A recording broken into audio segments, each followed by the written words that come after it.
Welcome to Thanjavur maths. இந்த வீடியோவில் நம்ம பார்க்க போகிறது 12th ஸ்டாண்டர்டுக்கான வெக்டர் அல்ஜிப்ராங்கிற சாப்டரில் எக்ஸசைஸ் 10.3க்கான இன்ட்ரொடக்ஷன் பார்க்க போகிறோம். நம்ம வந்து டோட்டலாக மொத்தமாக எல்லா இன்ட்ரொடக்ஷனையும் ஒன்றா பார்க்காம ஒரு எக்ஸசைஸ்க்கும் தேவையான இன்ட்ரொடக்ஷனை அந்தந்த எக்ஸசைஸ்க்கு முன்னாடி பார்த்துட்ருக்கோம்.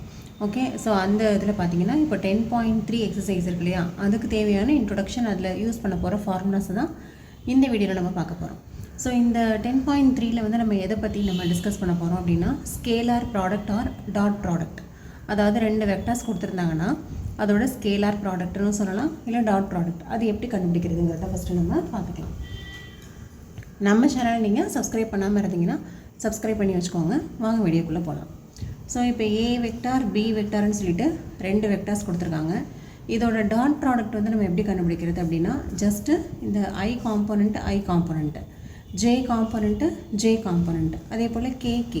ஸோ இது எல்லாத்தையும் நம்ம வந்து மல்டிப்ளை பண்ணிவிட்டு ஆட் பண்ணோன்னா நமக்கு வந்து ஏ டாட் பி கிடச்சிரும்.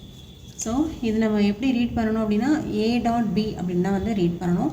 இதுக்கு அடுத்த எக்ஸசைஸில் நம்ம வந்து கிராஸ் ப்ராடக்ட் அப்படின்னு சொல்லிட்டு ஒன்று பார்ப்போம்.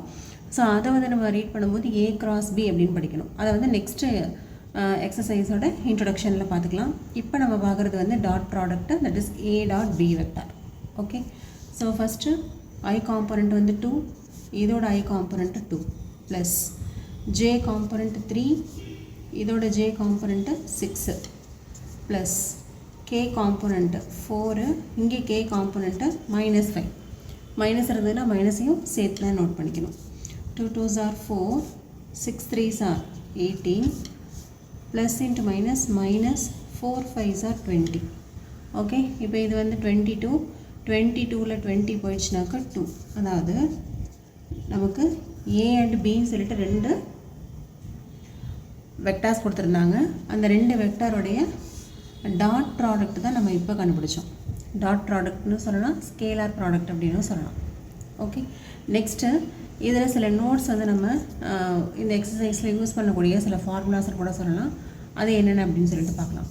So first A dot B is always a real number. ரெண்டு வெக்டார்ஸ் எடுத்து ரெண்டுக்கும் நீங்கள் வந்து scalar product or dot product போட்டிங்கன்னா நமக்கு வரக்கூடிய ஆன்சர் வந்து கண்டிப்பாக வந்து ஒரு ரியல் நம்பராக தான் கிடைக்கும். Okay, next if A dot B is equal to 0 then we can say A is perpendicular to B vector. A dot B dot product வந்து 0வாக ஆயிடுச்சு அப்படின்னு சொன்னால் கண்டிப்பாக அந்த ரெண்டு வெக்டார்ஸ் எப்படி இருக்குன்னா வந்து பர்பெண்டிகுலராக தான் இருக்கணும். இப்போ இது வந்து ஏ வெக்டராக இருந்தால் இது பி வெக்டராக இருக்கும். ஸோ ஏ டாட் பி 0வாக இருந்துச்சுன்னா அந்த ரெண்டு வெக்டார்ஸை நம்ம பர்பெண்டிகுலர் வெக்டார்ஸ் அப்படின்னு சொல்லலாம். நெக்ஸ்ட்டு ஏ டாட் பி அதோட வேல்யூவும் பி டாட் ஏவோட வேல்யூவும் சேம் தான். ஸோ நீங்கள் 2 × 3 அப்படின்னு போடலாம், இல்லை 3, அதாவது ஃபஸ்ட்டு நீங்கள் ஏ வெக்டர் எழுதிட்டு ரெண்டாவது பி வெக்டர் எழுதிக்கலாம். அப்படி இல்லைன்னா அப்படியே ஃபஸ்ட்டு பி வெக்டர் அடுத்து ஏ வெக்டர் எப்படி நீங்கள் போட்டாலும் ஆன்சர் வந்து நமக்கு கடைசியில் ஒன்று தான் வரும். அதே போல் ஏ வெக்டர் ஸ்கொயர் அப்படிங்கிறத மேக்னிடியூட் ஆஃப் ஏ வெக்டர் ஸ்கொயர்னு நம்ம எழுதிக்கலாம்.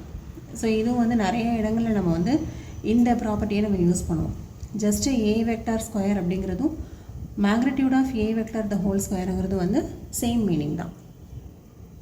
Next angle between the vectors A and B. ரெண்டு வெக்டார்ஸ் கொடுத்துட்டு ரெண்டுக்கும் நடுவில் உள்ள ஆங்கிள் கண்டுபிடிக்க சொன்னாங்கன்னா அதுக்கு இதான் formula. That is cos θ equal to A dot B divided by modulus of A vector into modulus of B vector. இதை பேஸ் பண்ண சம்ஸ் வந்து நம்ம நிறைய போட்டிருக்கோம். இது வந்து ரொம்ப ரொம்ப இம்பார்ட்டண்ட்டான ஒரு ஃபார்முலா. நெக்ஸ்ட்டு டாட் ப்ராடக்ட் போடும்போது இந்த மாதிரி டிஃப்ரெண்ட் காம்போனன்ட்ஸ், அதாவது I dot J dot K dot I வேறு காம்போனன்ட்ஸ் இருந்ததுன்னா கண்டிப்பாக டாட் ப்ராடக்ட் போடும்போது 0 ஆகிடும். இதுவே ஒரே component I dot I J dot K dot K ரெண்டும் ஒரே மாதிரி இருந்ததுன்னா அதோட வேல்யூ வந்து 1. ஸோ இது எல்லாமே யூஸ் பண்ணி தான் நம்ம வந்து எக்ஸசைஸ் 10.3 வந்து சால்வ் பண்ண போகிறோம். அதை நம்ம நெக்ஸ்ட் வீடியோவில் பார்க்கலாம். நம்ம சேனல் உங்களுக்கு பிடிச்சிருந்ததுன்னா லைக் பண்ணுங்கள், ஷேர் பண்ணுங்கள். தேங்க்யூ ஃபார் வாட்சிங்.